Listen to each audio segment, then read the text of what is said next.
Another common wear part is the three-way blowdown valve.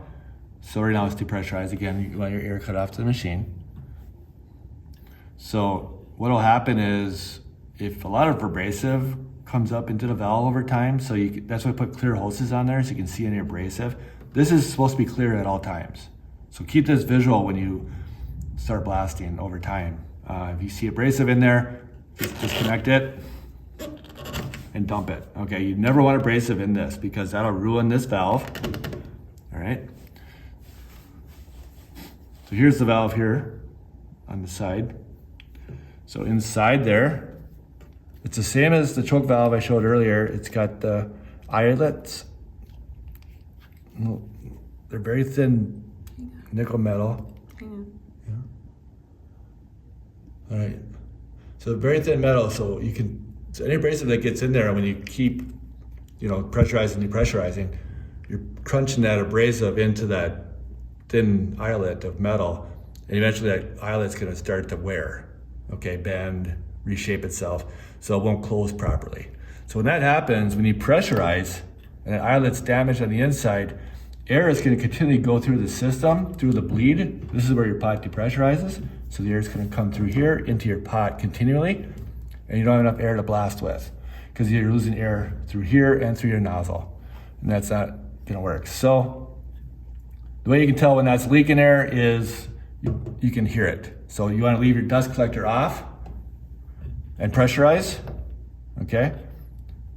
And then listen for any air leaks. And this is something you do not in setup because obviously it's a brand new valve. This would be something you would do down the road just to make sure there's no air leaks in your system.